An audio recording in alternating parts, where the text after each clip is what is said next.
E atenção, se você é devedor da Caixa Federal, a informação é importante. A Caixa está lançando um plano de renegociação. E um detalhe, o desconto pode chegar a até 90%. Confira mais informação. Até a próxima sexta-feira, cerca de 120 mil clientes da Caixa que têm dívidas na Justiça vão poder renegociar os débitos de forma mais fácil, com descontos de até 90% à vista. A Caixa também oferece outras condições e descontos para quem não puder quitar essa dívida à vista.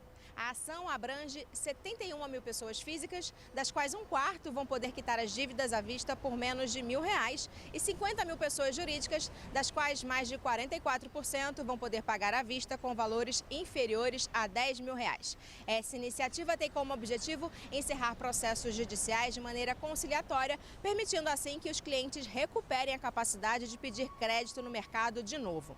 Os clientes que receberam a carta convite da Caixa vão poder ser atendidos nas agências do banco ou em determinadas varas da Justiça Federal. A lista completa com os locais de atendimento pode ser conferida no site www.caixa.gov.br/você no azul. Tá aí, qualquer dúvida, procurar a Caixa Federal. Destaques do momento: Mega Sena, prêmio acumulado, 25 milhões. A indústria de São Paulo tem avanço de quase 3%. Supremo Tribunal Federal anula a cobrança automática de contribuições a sindicatos. WhatsApp admite envio ilegal de mensagens em massa nas eleições de 2018. Bolsonaro aprova a lei que prevê apreensão de armas de fogo do agressor. E desembargadores pedem vista e julgamento da ação contra o governador Dória. No Tribunal Regional Eleitoral em São Paulo, o julgamento acaba adiado. Estamos na semana da micro e pequena empresa, um sustentáculo importantíssimo para a economia e o mercado de trabalho. Agora, para se abrir uma micro e pequena empresa, é preciso planejamento profundo. Confira a dica. As pesquisas do Serviço Brasileiro de Apoio às Micro e Pequenas Empresas, o SEBRAE, indicam o maior índice de sobrevivência dessas empresas a partir da segunda metade da década de 2000. Com efeito, na última década, até 2015, o nível de atividade econômica e o crescimento da renda e do emprego têm sido decisivos para melhorar o ambiente de negócios. No entanto, as dificuldades de financiamento, a falta de planejamento, a baixa especialização e inovação, os problemas de sucessão, entre outros condicionantes, constituem desafios para a sobrevivência e expansão das micro e pequenas empresas. A presença de micro e pequenas empresas no Brasil é marcante. Em 2014, o total de mais de 6 milhões de micro e pequenas empresas correspondia a 99% do total de empresas no Brasil. Por outro lado, tais empresas geravam mais de 16 milhões de empregos, ou seja, 51,7% do total de emprego gerado no país. Há vários conceitos de micro e pequenas empresas adotados no âmbito nacional. Em geral, tais conceitos levam em consideração critérios quantitativos, tais como o número de empregados por setor de atividade e o faturamento anual bruto da empresa. A maioria das empresas do setor de comércio é constituída de micro e pequenos negócios. Tais empreendimentos encontram grandes limitações no acesso ao crédito para investimentos. Por exemplo, existem poucas linhas do Banco Nacional de Desenvolvimento Econômico e Social, do BNDES, voltadas ao setor terciário, e o crédito concedido está bem aquém do demandado pelos pequenos negócios. Por outro lado, outro fator que limita o acesso ao crédito é o reduzido tamanho do ativo imobilizado das pequenas empresas, que sinaliza a dificuldade de oferecer garantias reais nos financiamentos bancários. No setor industrial, por outro lado, os problemas das micro e pequenas empresas se concentram na falta de inovações vinculadas a produtos ou a mercados, ou ainda a inovações vinculadas à gestão empresarial. De fato, o cenário brasileiro manifesta a ausência de um processo sistemático de inovação. Por outro lado, as lacunas também se evidenciam no planejamento e na elaboração de estratégias e políticas de vendas. Na última década, a concorrência com produtos chineses importados tem contribuído para aumentar as dificuldades de permanência das pequenas empresas na manufatura, por exemplo.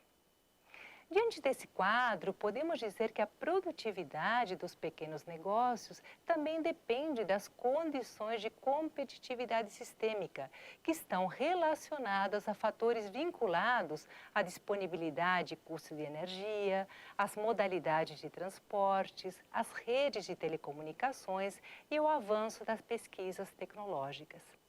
Nesse sentido, a produtividade e a competitividade das micro e pequenas empresas não dependem apenas das condições de gestão dos pequenos negócios, mas precisam de uma política articulada de investimentos por parte do governo.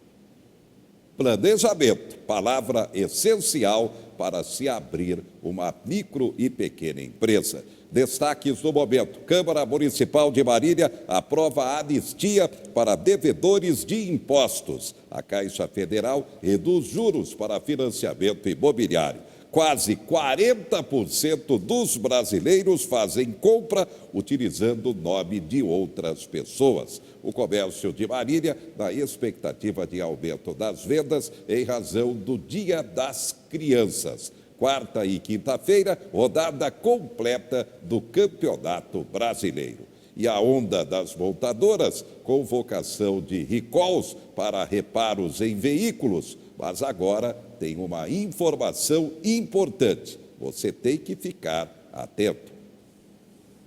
Airbags, freios, cintos de segurança, motor e direção. Itens que precisam estar funcionando direitinho para que o motorista não corra nenhum risco de acidente. É para garantir a segurança que são feitos os recalls, chamamentos aos motoristas quando é detectado algum defeito de fábrica no veículo. Josemiro sabe dos riscos de um defeito no carro e, por isso, sempre atende quando é chamado. O quanto antes resolver, a possibilidade de um acidente menor, né?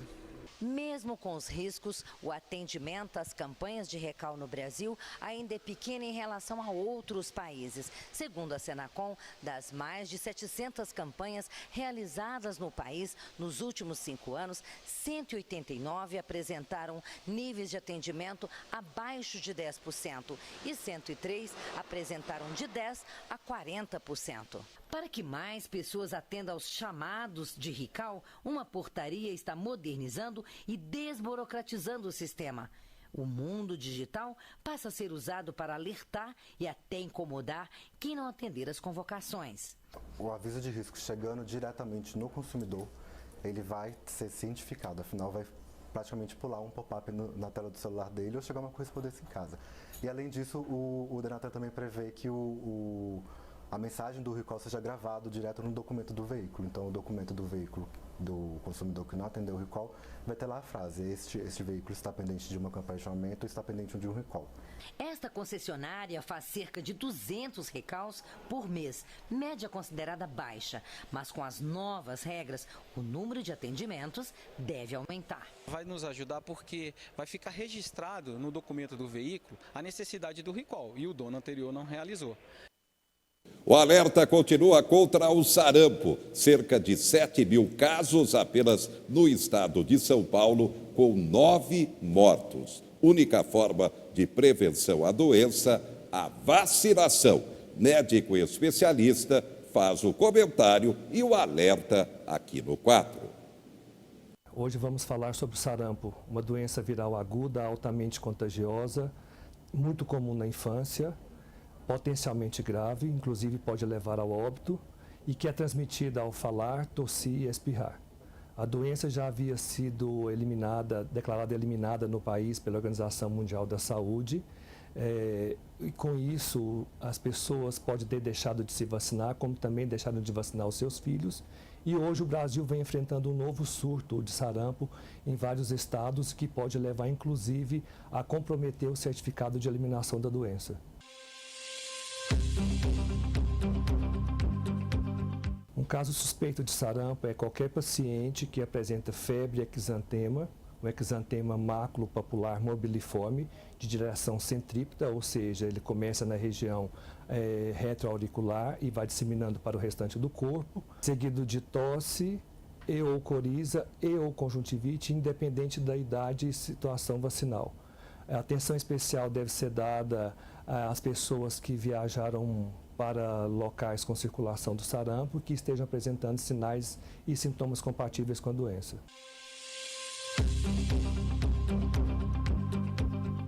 O período de transmissibilidade do sarampo é desde 6 dias antes do aparecimento do exantema até 4 dias após o surgimento do exantema. Então, vale ressaltar que mesmo 6 dias antes do início do exantema, a pessoa já pode estar transmitindo o vírus a outras pessoas. E o período de incubação do sarampo é de 7 a 21 dias, ou seja, um período de incubação relativamente longo, né, porque demora até 21 dias para a pessoa poder apresentar os sinais e sintomas da doença.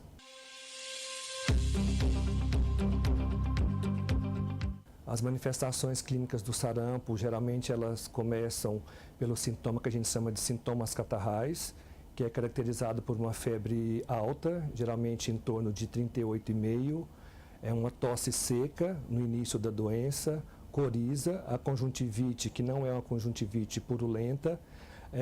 Posteriormente aparecem as manchas de Koplik, que são pontos branco-amarelados na parte interna da bochecha, e por último o exantema céfalo-caudal, né, maculopapular morbiliforme, que começa na região retroauricular e vai descendo para o restante do corpo.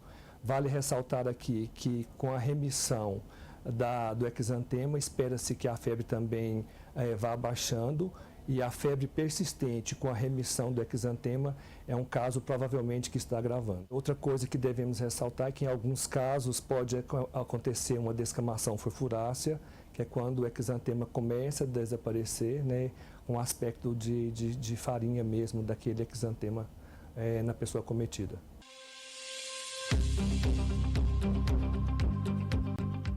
O diagnóstico diferencial do sarampo, ele depende muito do preenchimento da clínica na ficha de notificação e investigação. Então vai depender muito do que está escrito ali para direcionar o profissional de saúde, né? A febre, se é uma febre alta ou uma febre baixa, o exantema, se ele é um exantema céfalo-caudal, foi um exantema que só apareceu no tronco ou nas mãos ou nos pés, né?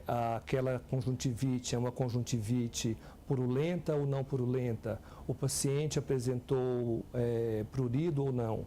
Então vai depender muito da anamnese e do preenchimento da ficha para direcionar o profissional quanto ao diagnóstico diferencial de outras doenças que podem cursar com exantema. Todo caso suspeito de sarampo deve ser notificado imediatamente, em até 24 horas, lembrando que o sarampo é uma doença de notificação compulsória, ou seja, todo profissional de saúde tem obrigação de notificar qualquer caso suspeito ou confirmado. Esse caso notificado tem que ser investigado pela vigilância em até 48 horas. Recomenda-se que nessa visita a esse caso já se faça as coletas para sorologia e material para identificação viral, e o bloqueio vacinal, que deve ser desencadeado em até 72 horas no máximo.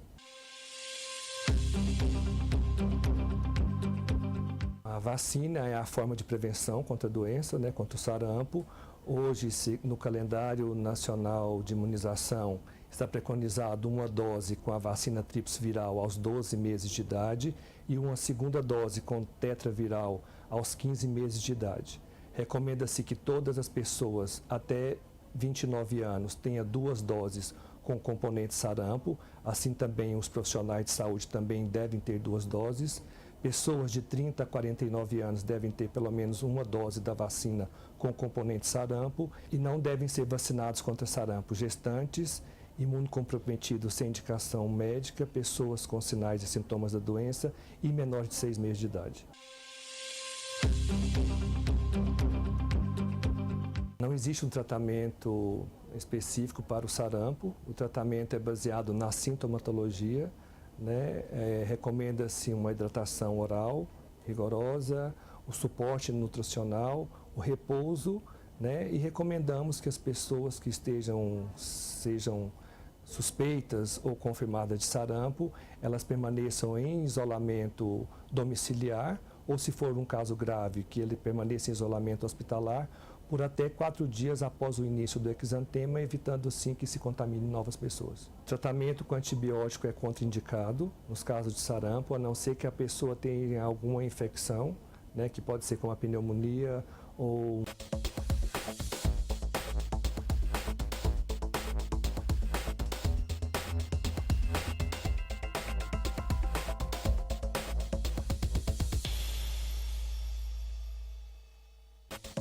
Quatro Notícias. Oferecimento Unimar EAD. Tradição e qualidade ao seu alcance. Acesse unimar.br. Taust, faz toda a diferença. E Menin Engenharia. De alguns meses